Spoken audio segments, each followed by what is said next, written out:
Laras, selamat datang di Bataknesia Channel.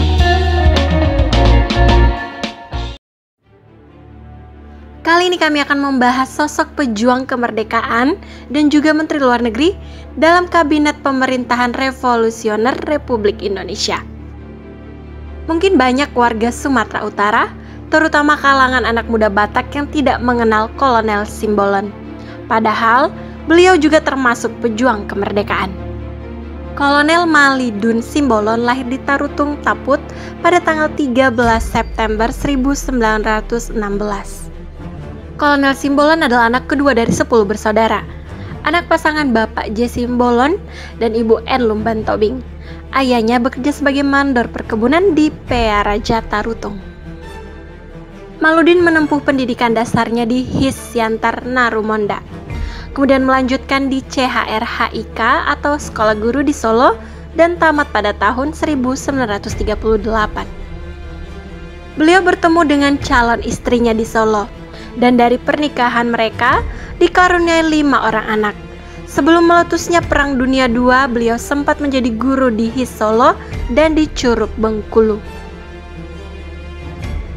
Sebelum lanjut, jangan lupa subscribe, like, dan share ya, agar kami lebih semangat memberikan informasi tentang budaya Batak dan juga tokoh-tokoh Batak yang menginspirasi kita semuanya.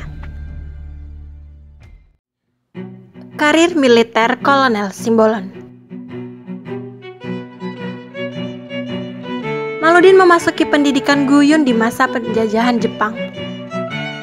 Dan setelah lulus pendidikan, beliau berpangkat Letnan II. Beliau kemudian ditugaskan di markas Batalion Guyun, Sumatera Selatan pada bagian pendidikan dan pelatihan.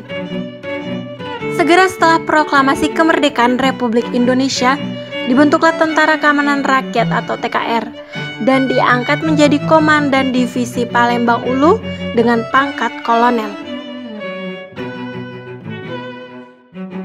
Dalam reorganisasi antar TKR se-Sumatera, Maludin menjadi Komandan Divisi 1 atau Lahat pada tahun 1945 sampai 1946 yang membawahi 4 resimen dan 15 batalion di Sumatera Selatan.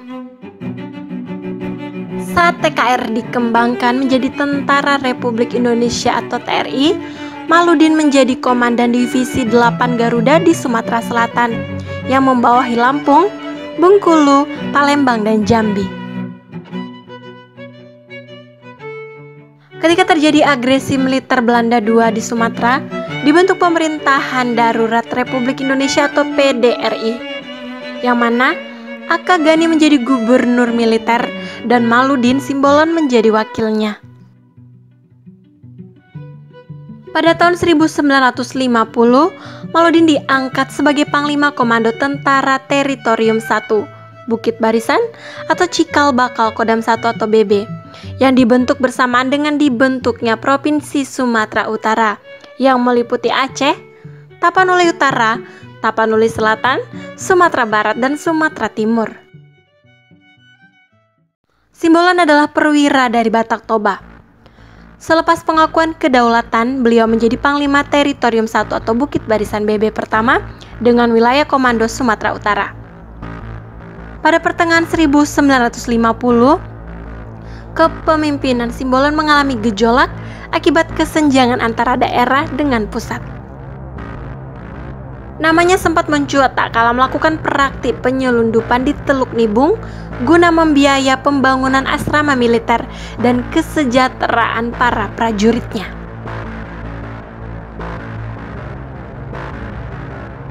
Ketidakmerataan pembangunan yang dialami wilayah luar Jawa menyebabkan beberapa panglima daerah mau tidak mau menuntut perbaikan.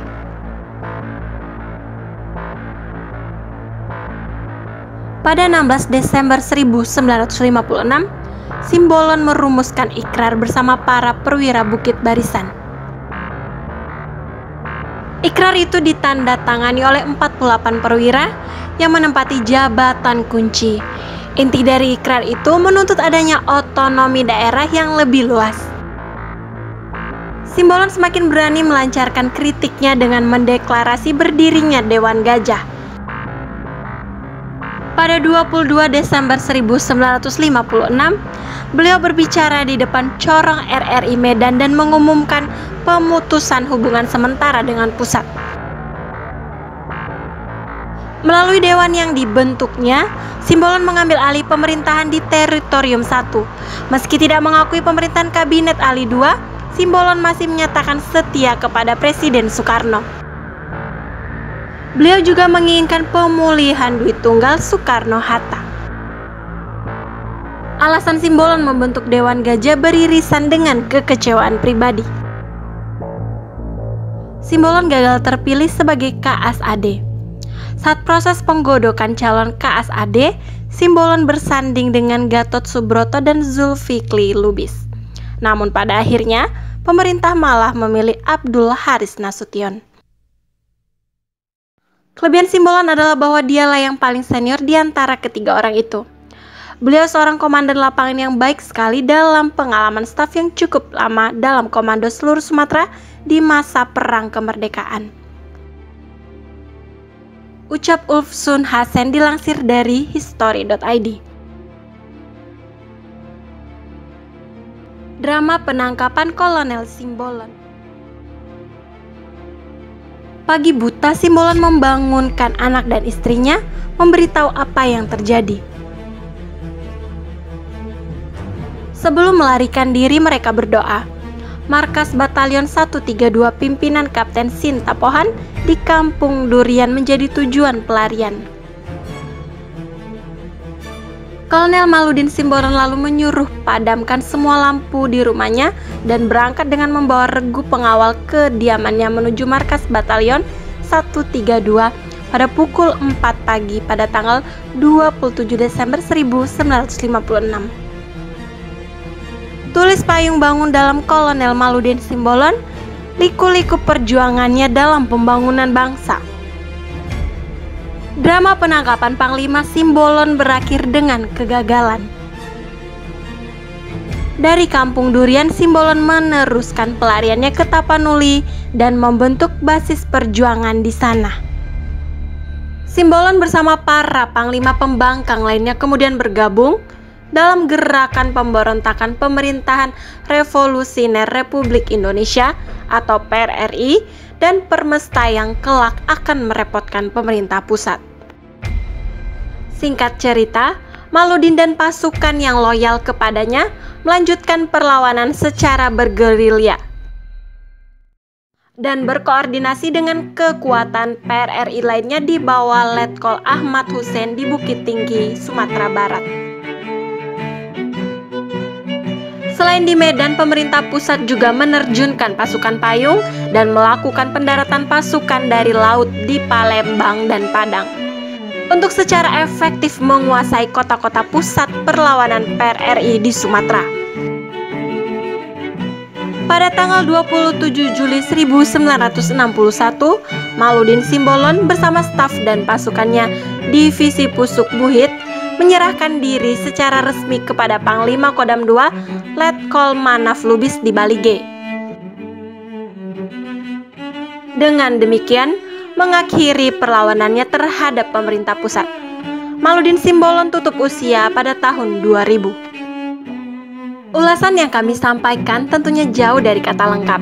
Akan tetapi, semoga para pendengar bisa mendapat sedikit pengetahuan dari video kami. Terlebih dan terkurang, kami mohon maaf.